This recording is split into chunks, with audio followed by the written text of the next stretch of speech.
একবার ভেবে দেখুন তো ২০০০ বছর ধরে মাটির নিচে চাপা আছে এমন কোনো ফল যা দেখতে একেবারে টাটকা। হ্যাঁ, শুনতে একদম অবিশ্বাস্য লাগলেও আজকের আলোচনাটা ঠিক এমনই এক আবিষ্কার নিয়ে যা বিজ্ঞানীদেরও রীতিমতো চমকে দিয়েছিল। প্রশ্নটা তো আসে, তাই না? যে এটা কি আদৌ সম্ভব? মানে আমরা তো দেখি যে ঘরে রাখা সাধারণ ফলই কয়েকদিনের মধ্যে পচে যায়। সেখানে ২০০০ বছর ধরে কোনো কিছু অবিকৃত থাকবে কি করে? এই পুরো অবিশ্বাস্য ঘটনার মূলে আছে চীনের এক প্রাচীন সমাধি।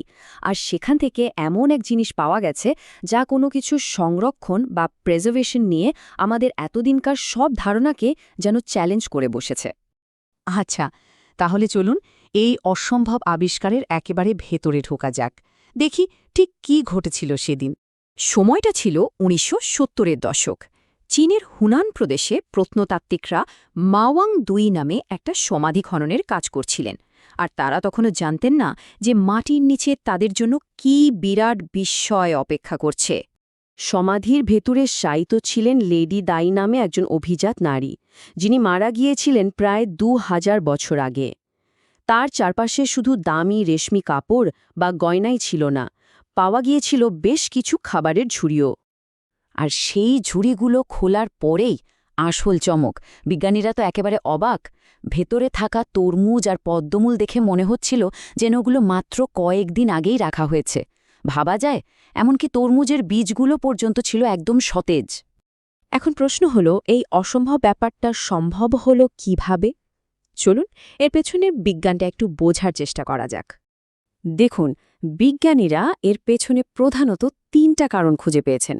প্রথমটা হলো অক্সিজেনের সম্পূর্ণ অভাব, দ্বিতীয়টা একটা স্থির বা কনস্ট্যান্ট তাপমাত্রা, আর ৩ নম্বরটা হলো এক রহস্যময় তরল পদার্থের উপস্থিতি।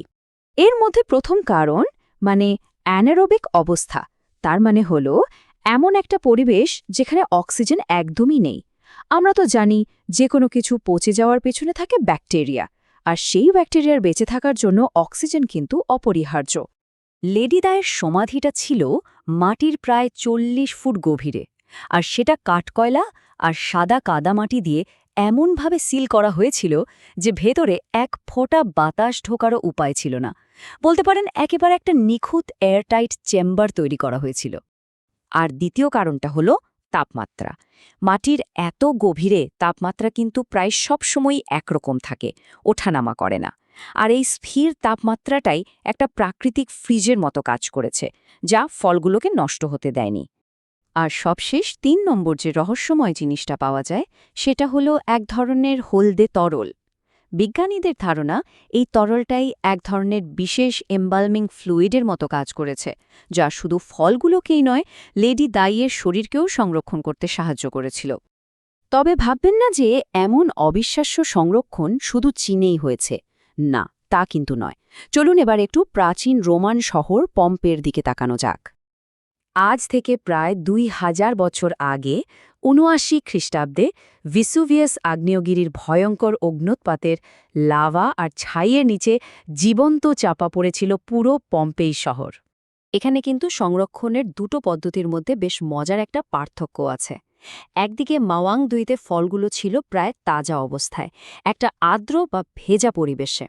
আর অন্যদিকে পম্পেইতে ফলগুলো পাওয়া গেছে কার্বনাইজড মানে কয়লায় পরিণত অবস্থায়। আর এটা হয়েছিল আগ্নেয়গিরির ছায়ের প্রচণ্ড শুষ্ক পরিবেশে। পম্পেইতে পাওয়া ডুমুর বা আঙুরগুলো দেখতে একদম কালো কয়লার মতো হয়ে গিয়েছিল ঠিকই, কিন্তু অবাক করার মতো বিষয় হলো সেগুলোর কোষীয় গঠন, এমনকি ডিএনএ পর্যন্ত প্রায় পুরোটাই অক্ষত ছিল। তো এই যে এত কথা হচ্ছে পুরনো ফল নিয়ে, এর আসল গুরুত্বটা ঠিক কোথায়? কেন এগুলো বিজ্ঞানীদের কাছে এত মূল্যবান? এর মূল কারণটা হলো জেনেটিক তথ্য। এই ফলগুলোর ডিএনএ বিশ্লেষণ করে বিজ্ঞানীরা জানতে পারছেন হাজার হাজার বছর আগের জলবায়ু কেমন ছিল, তখনকার দিনে মানুষ কিভাবে চাষাবাদ করত, এমনকি সেই সময়ের ফলগুলোর আসল স্বাদ বা পুষ্টিগুণই বা কেমন ছিল সেটাও জানা সম্ভব। একবার ভাবুন, আমাদের হাতে আছে ২০০০ বছরের পুরনো ডিএনএ। এটা যেন ইতিহাসের পাতা থেকে উঠে আসা এক জীবন্ত টাইম ক্যাপসুল। এইসব আবিষ্কার কিন্তু আমাদের এক দারুণ সম্ভাবনার সামনে এনে দাঁড় করিয়েছে। কিছু বিজ্ঞানী তো এতটাই আশাবাদী যে তারা ভাবছেন হয়তো একদিন এই প্রাচীন বীজগুলো থেকে নতুন করে চারা গজানো সম্ভব হবে। আর সেটা যদি সত্যি সত্যি করা যায়, তাহলে আমরা সরাসরি ২,০০০ বছর আগের কোনো ফলের স্বাদ নিতে পারব। তাহলে শেষ প্রশ্নটা কিন্তু থেকেই যাচ্ছে, আমরা কি সত্যি কোনোদিন ২০০০ বছরের পুরনো ফলের স্বাদ পেতে পারব? এই আবিষ্কার আমাদের অতীতের ঠিক কতটা কাছাকাছি নিয়ে যেতে পারবে? সেই উত্তরটা